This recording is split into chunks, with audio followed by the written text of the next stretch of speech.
Here I am visiting a true dying relic, the bookstore, something that should have went away during the horse and buggy days, something that's been obsolete since movies and television sets have existed.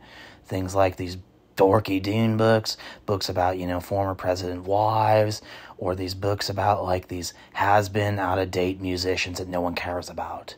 And do not even get me started on local interest books. People travel for a reason because they don't have any local interest. And then here I am in Nerd City, comic books. Comic book movies are awesome, but no one's reading comic books. That's old news, man. And then you got Dungeons and Dragons. Do you think I have time to, sit there and roll dice? I already hate Monopoly as is. I'm not going to play this garbage. I'm not literally, the ultimate dork. I am a cool guy. But thank God they know that they need to keep the collector's interest intact and have been supplying movies to these crappy bookstores just so they have a reason for people to actually walk in. But, there's always issues here. What I'm finding is a lot of junky DVDs and a lot of movies that are just not collector friendly. Whether they're missing the slip or they're just not interesting titles that are going to be worth major cash in 3 to 5 years. Again, look at it. They've got way too many DVDs. No one's going to want, that recently released Barbie DVD. They want the 4K at best, and even then, people are hesitant because they know it's not going to be worth anything. And yes, they do have boutique stuff. They've got the Criterion collection. But again, they put all their eggs in the wrong basket. That copy of Eraserhead is probably going to be here till the end of time because no one actually likes that pretentious garbage.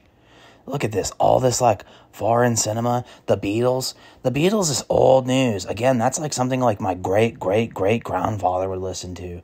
I am not going to listen to as a young man. I'd rather listen to something good like Post Malone or Taylor Swift. And this is a genuine question, my guys. Are people really buying these?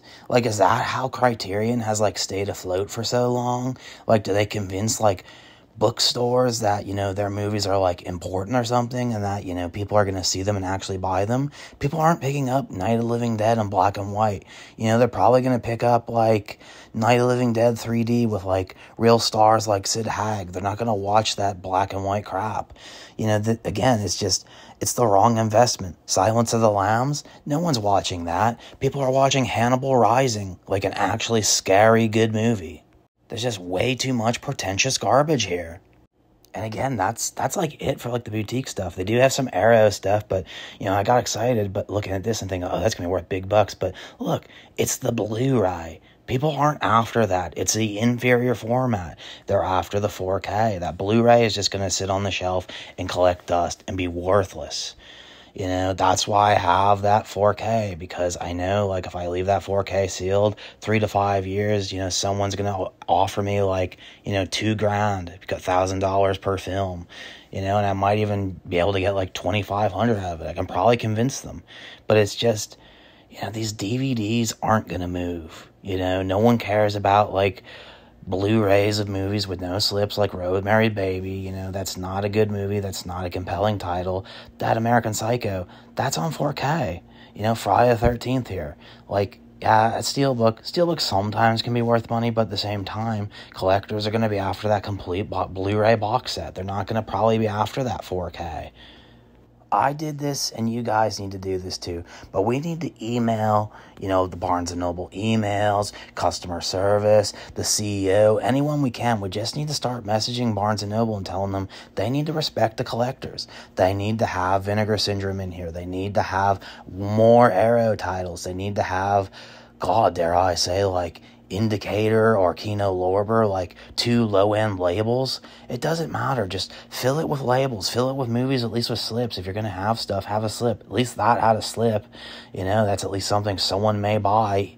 Problem is, it's too recent of a movie, so it's probably not going to be worth that much down the road.